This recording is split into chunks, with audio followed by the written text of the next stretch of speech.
আগেই ঘোষণা করা ওয়ানডে দলে ডাক পড়েছে মেহেদী হাসান মিরাজের। প্রথম দুটি ওয়ানডে খেলতে বৃহস্পতিবার সকালে কলম্বো থেকে ডাম্বুলায় গেছে মাশরাফি বিন মুর্তজার দল। তরুণ অফ স্পিনার মিরাজ ঢাকা থেকে দলের সঙ্গে যোগ দেবেন। মেহেদী হাসান মিরাজ ওয়ানডে স্কোয়াডের 17 নম্বর সদস্য। দলে আছেন আরও 3 অফ স্পিনিং অলরাউন্ডার। তারা হলেন মাহমুদুল্লাহ, মোসাদ্দেক হোসেন ও শুভাগত হোম চৌধুরী। শ্রীলঙ্কার মারকুটে বাঁহাতি ব্যাটসম্যানদের কথা ভেবে হয়তো ডাকা হয়েছে মিরাজকে। তরুণ অফ স্পিনার টেস্ট সিরিজ শেষে ইমাজিন কাপে খেলার জন্য দেশে ফিরেছিলেন। তার জায়গায় ওই টুর্নামেন্টে খেলবেন নাঈম হাসান। এখন পর্যন্ত 60টি টেস্ট খেলেছেন মিরাজ। দেশের হয়ে সীমিত ওভারের ক্রিকেটে এখনও খেলা হয়নি তার।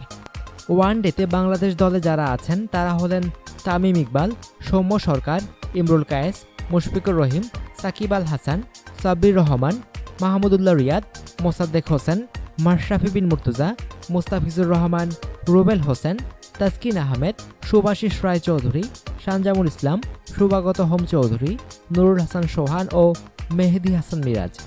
অনুগ্রহপূর্বক সংবাদটি শেয়ার করুন এবং খেলাধুলার সর্বশেষ খবর জানতে স্পোর্টস লাইট সাবস্ক্রাইব করে রাখুন। ধন্যবাদ।